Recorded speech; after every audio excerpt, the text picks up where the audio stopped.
Well, should sex-up ads targeting kids be banned? There's a new push to ban sexy clothing for kids and the sexed-up ads that go with clothes. A federal MP, Amanda Ishworth, says parents need to protect their children from the provocative images. Let's see what the Angels think of that. We're joined by Women's Health editor Felicity Harley, media commentator Melissa Hoyer and Bride-to-Be magazine editor Sarah Stevens. Good morning, ladies. Good morning. Felicity, what do you reckon? Does the government need to take more steps in this area? Well, the government has actually taken steps. There was a Senate inquiry in 2008 and it did come to the conclusion that there is an increasing problem about this, but the complexity about coming up with guidelines is a really tricky situation.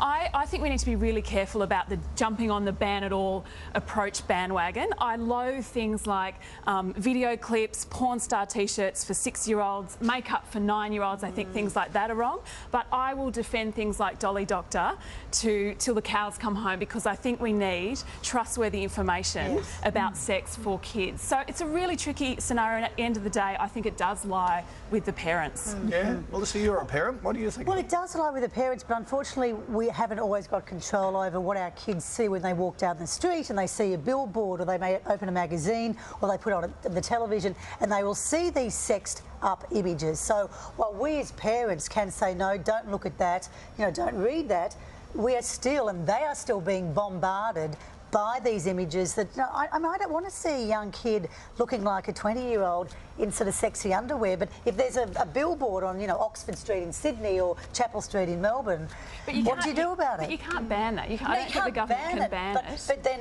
kids will then say to you, you know, my son will say, Mummy, why does that girl got that, that outfit on? So then it's up to you as a parent to explain that it's not, possibly not good. It's not what they should be seeing. Sarah, what do you think?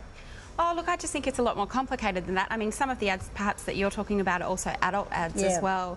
And particularly a lot of the ones we've used as examples, in some of the stories that are out, ads from overseas, video clips and editorials and that sort of thing as well. And I just think it's great to have the discussion and to talk about it, and to, as an industry, to be aware of it and to be thinking about it.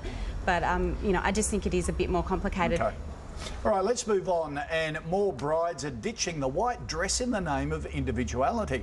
This month's issue of Bride-to-Be magazine shows the change in wedding trends. New trends include ditching the white dress for bold, colourful gowns, amalgamating both surnames and making up entirely new names.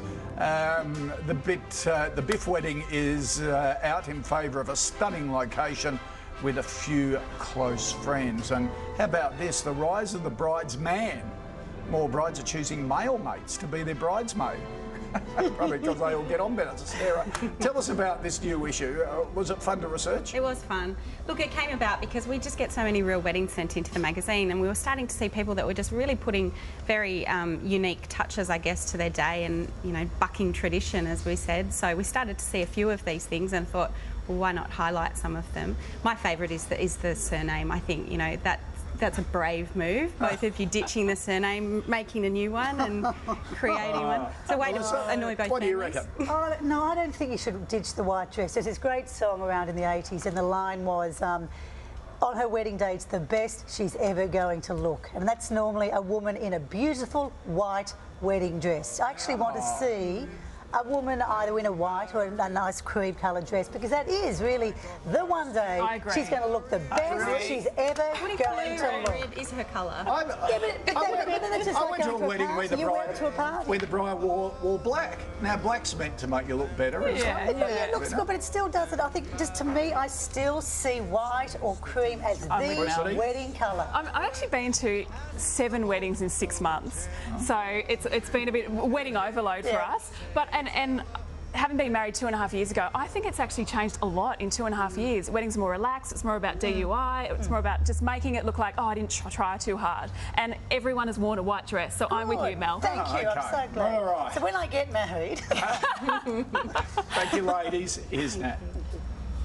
Oh, gee, it's a balmy day out here in Sydney, isn't it? Yes. Now let's go to Nelson Aspen in Hollywood, and you're going to tell us about Oprah Winfrey's interview with Lady Gaga and her mother. Is this the first time we've heard from her mum?